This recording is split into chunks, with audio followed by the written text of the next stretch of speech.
Listen, I don't ever want to be in the business of defending the NCAA. Like, it's a horrible, corrupt, just god awful organization. So never, ever do I want to sit here and say, like, you know what? Like, actually, when you think of it from their perspective, I never want to be that guy.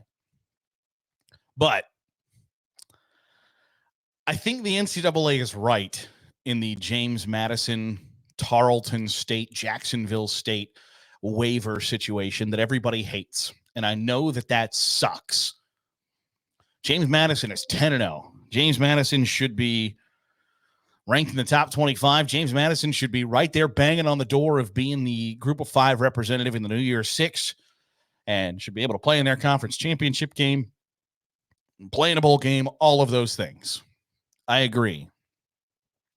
But I think the rule that the NCAA has in place for those transitioning from FCS to FBS, or in college basketball and every other sport from Division II to Division I, is actually a good rule. Where if you're transitioning, you got like a 4-year period there where you're not eligible for the tournament, you're not eligible for postseason play, you're not eligible for conference championships, whatever the case may be. I think it's a good rule.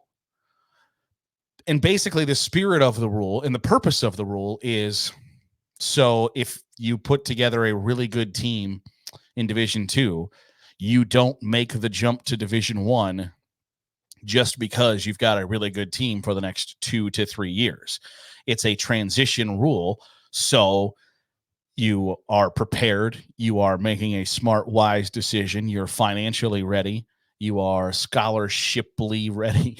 I don't know if that's, I mean, it's definitely not a word, scholarshiply. You're scholarshiply ready. You're academically ready. You're all of those things. You're ready facility-wise. It's not just a rush of like, hey, we're pretty good. Let's join to, like, you got to just some Division II school somehow gets a bunch of 5 stars that are going to be sophomores in college basketball and be like, you know what, we should move to Division I. It's to deter that. And I think that's a smart rule to have. Now, I don't think that there is anybody that's out there just dying to jump from Division II to Division I or FCS to FBS because they feel like they got a short-term window to be really good at this and they can capitalize on it and all of those things. But I think it's a good rule to have. And maybe more importantly, it's the rule that James Madison and Jacksonville State and Tarleton State all agreed to. So while I agree that it sucks and that the NCAA looks bad for not allowing those waivers, what are they supposed to do? Like, when you transitioned from FCS to FBS, or in Tarleton State case, from Division II to FCS, like, you made the agreement of like, we will abide by these rules when we make our transition. Like, that's just how it, like, that's what you agreed to. And that makes a lot of sense to why the NCAA put that in place. Now, your argument could be like, well, yeah, they had to agree to that. Otherwise, they weren't going to be able to move to Division I. Like, your options are agreed. Like, it's basically like kind of like a shotgun wedding, so to speak. Like, there really isn't another option. There's no haggling over like, we want to follow these rules, but not these rules. I get it. I understand that the end goal for everybody, every college in America would like to be Division I. They can say that, oh, we love the amateurism and the really student athlete qualities that are present in Division III. They want the hundreds of millions of dollars in TV money and donations and ticket sales and all of those things that come with the association of being in Division I program. Everybody wants it. Anybody saying they don't is lying through their teeth. So you agree to what you have to agree to. And I don't like that. I don't like the, you agreed what you agreed to. And now that things are going really well for you, you're like, well, hold on, this is bull crap. Yeah, it is. Is it unfair to one specific recruiting class that has 4 years of like, hey, you're never going to get to play in the Duke's Mayonnaise Bowl? Sorry.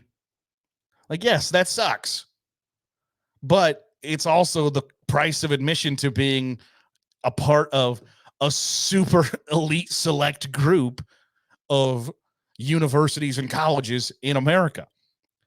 So if that's the price you got to pay of like, oh, you know what? They went 12-0, but they weren't allowed to do anything with it. Does it suck from a strictly a football perspective? Yes. But from a 10,000-foot view, from an administrative perspective, I think the spirit of the rule is a good one. And I think being really good and then trying to alter, like apply for that waiver, kind of plays into the whole purpose of the rule of like the NCAA saying like the reason this exists is so you're not great and then try to jump up. And the only reason you're doing it is because you think you're going to be specifically great for these 2 years and then be like the Temple Owls from the early 2000s and late 90s. We don't want to see that happen in the sport's largest, not largest, sport's most important, biggest, grandiose division. And so I don't have an issue with that. When you apply for that waiver, when you are 10-0, it plays into the thing that the NCAA created the rule for. The thing that they feared was you moving up because you're really great. So you're going to come in and really, it also kind of protects the group of 5 schools that are already established in FBS football. Does it look great that James Madison can barge in and be at the level that they are right now? Doesn't look great for everybody else in the Sun Belt, does it? Not necessarily. Like some of these schools have been doing this at the Division I level for a while. James Madison joined a few years ago, and now they're already eclipsing what you could have possibly accomplished. Not a great look. So it protects the schools that are already established while also ensuring that the schools that are coming in and trying to crash the party have their bleep together. And I don't think you can argue against it being a good thing that schools moving from one division to another should have their bleep together. Like that is a wise thing to expect from somebody. So I don't think it's unfair or outrageous or whatever the case may be, like a lot of other people do. Does it suck? Unequivocally, yes. They have earned the right to play in those games. They have earned the right to play in the Sun Belt Conference Championship game and play in a bowl game and earn the right to be ranked in the college football playoff rankings if that group believes that they should be one of the top 25 teams in the country. They've 100% earned that. But rules are rules. And when you say, I will agree to and abide by these rules, I don't think you then get to turn those aside when you are good. And they have to apply for the waiver. They have to attempt the, like, hey, don't know if you noticed, but we're pretty good. Like, you have to do that. But I'm not saying that they're throwing a hissy fit or anything like that. But you don't get to then throw a hissy fit if things don't go your way. If you say, hey, it sure would be great if you would let us in, and then they say, well, actually, you remember this paper that you signed that said you weren't going to do this? You don't get to be like, well, that's not fair. Yeah, it is. It is fair. Because everybody's playing under the same rules. It's making the move that you are making. So strictly from a football perspective, does it suck? Yeah, it does. James Madison is fun and entertaining and exciting and the best thing that could possibly happen for the Sun Belt and college football really as a whole is for them to lose their final 2 games and like we forget about this story. And it's not the first time it's come up. Like Bellarmine in college basketball, it's a Division II school that moved up to Division I in Louisville, in the Atlantic Sun Conference, I believe, and won their conference tournament their first year, which should have got them an automatic bid to the NCAA tournament. Well, guess what? It didn't because they're not eligible for the tournament. I think it's a harsh penalty to pay to move from Division II to Division I or from FCS to FBS. That sucks.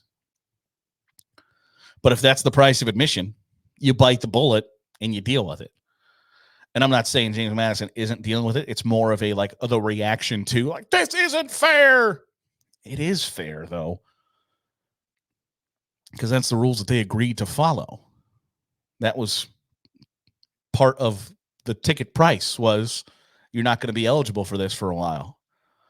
And your options are either stay in FCS, continue to be one of the dominant programs, or you bite the bullet for a couple of years and move to FBS. That's the path they chose. And that's kind of one of those, like, that's the bed you made. Sleep in it. And I don't think the NCAA is outrageous for not undoing that. Again, I don't want to sit here and defend the NCAA. I think there are very few instances in which you could defend the NCAA. But on this one, I think they got it right. Even in the face of being right sucks, I think they got it right. That'll do it for today's episode of the Daily Huddle. Another short one. We're back at it on Sunday. Got the Sunday stock report, Heisman Trophy update. Looking forward to a big week of college football. I think there could be some, like, we're still waiting for that chaos Saturday where teams start tumbling. I don't know that it's this week, but it'll be entertaining when it does happen. So I'm looking forward to it. Hope you are too. If you're watching it here on YouTube, hit the subscribe button. Make sure you're getting all the great college football content we're pumping out here on Saturday Glory. If you're listening on the podcast, drop a 5-star review. It goes a long way in helping out the channel and getting us in front of more college football fans. Back at it on Sunday. I'll see you then here on the Daily Huddle with Saturday Glory.